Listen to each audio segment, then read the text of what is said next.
সকালে ঐক্যবদ্ধভাবে জামিয়াতুল ফালাহ থেকে আমরা ওয়াদা করলাম, আমরা সুলতানি কারবালাকে হৃদয়ে ধারণ করলাম, আমরা সোহাদে কারবালার চেতনাকে হৃদয়ে ধারণ করলাম।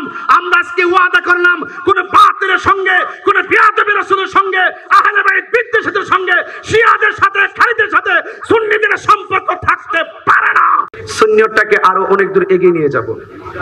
আমি দেখতেছি গত কিছুদিন ধরে, গত কয়েক বছর ধরে দেখতেছি অনেক বাতিল, অনেক হিন্দু যেমন কালিমা পড়ে মুসলমান হতে দেখেছি, আবার এটাও দেখেছি অনেক বাতিল আমাদের সুন্নি আকীদা গ্রহণ করে তারা বাতিল পথ ছেড়ে দিয়ে সুন্নি হয়েছে। কিন্তু আমি শঙ্কিত, চিন্তিত এবং আমি আশাহত হয়েছি। সেটা হলো আমাদের অনেক সুন্নি যারা আমরা আছি, আমাদের মধ্যে অনেক ডিভাইড লক্ষ্য করছি, যেখানে আমরা বিভিন্ন বাতিলরা আমাদের কাছে এসে বিভিন্ন আকীদা গ্রহণ করে সুন্নি হচ্ছে।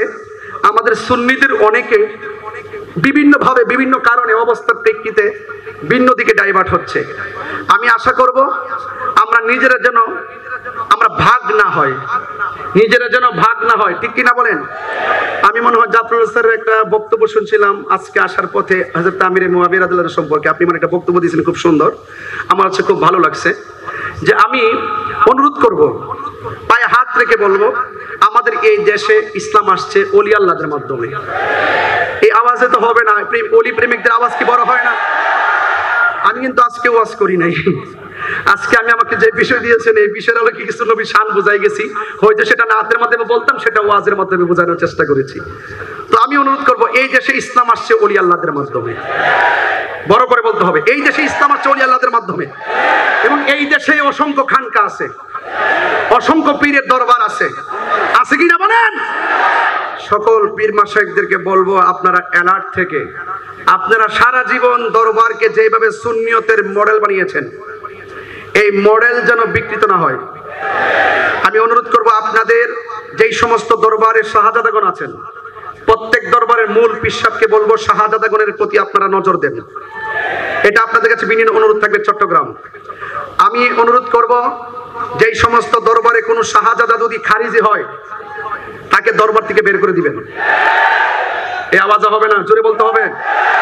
আমার মেজাজ সম্পর্কে আপনারা জানেন, আমি হক কথা বলতে কাউকে ভয় পেয়ে কথা বলি না, এটা বুঝতে হবে। যদি আপনার দরবারের শাহজাদা যদি খারিজি হয়, তাকে ধাক্কা মেরে বের করে দিবেন। আপনার দরবারের শাহজাদা যদি শিয়া হয়, তাকে গলায় ধাক্কা দিয়ে বের করে দিবেন। আপনার সন্তান যদি বাতিল হয়, তাকে বের করে দিবেন। আর যদি বের করতে না পারেন, আমি অনুরোধ করব, আপনার সন্তানকে আপনি ঘরে আগে বোঝান।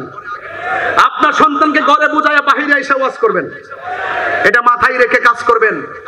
সাবধানতার সাথে বলছি, যদি আপনার সন্তান আপনার কথা না মানে, দরবার থেকে বের করে আলাদা বাড়ি বানায় দেন। আপনার সম্পত্তি যা পাবেন সম্পদ দিয়ে বলে দেন যে তুমি আলাদা থাকো, কিন্তু আমার দরবারের নাম ব্যবহার করতে পারবো না। আমাদের মূল দরবার, যেই দরবারগুলোকে আমরা স্যালুট দেই, যেই দরবারগুলো আমাদের আকীদার দরবার, যেই দরবারগুলো ঈমানের দরবার, যেই দরবারগুলোর পীর মাশায়েখরা সারা জীবন কষ্ট করে এই সুন্নিয়তের আকীদাগুলোকে প্রতিষ্ঠিত করেছেন, সেই দরবারে কোনো শাহজাদা যদি কোনো শিয়া আকীদা লালন করে, কোনো খারিজি আকীদা লালন করে, বাতিলদের আকীদা লালন করে, আমি বলবো তাদেরকে এই দরবার থেকে বের করে দিবেন এবং তাদেরকে বলবেন, তোরা আলাদা বের হয়ে যা, আমার দরবারের নাম তোরা ব্যবহার করতে পারবে না, পারবে না, পারবে না, ঠিক কিনা বলেন? নারে তাকবীর, নারে রিসালাত, শাহিনশাহে কারবালা জিন্দাবাদ, নারে গাউসিয়া। এটাই হলো কারবালার চেতনা। কারবালা কোনো ঘটনা নয়, কারবালা মূলত একটি চেতনার নাম। যা আল হক ওয়া সাহাকাল বাতিল, ইন্নাল বাতিলা কানা সাহুকা। আছে অনেক দরবারে, আমি একবারে বলেছি, বাতিল তো 72 ফেরকা।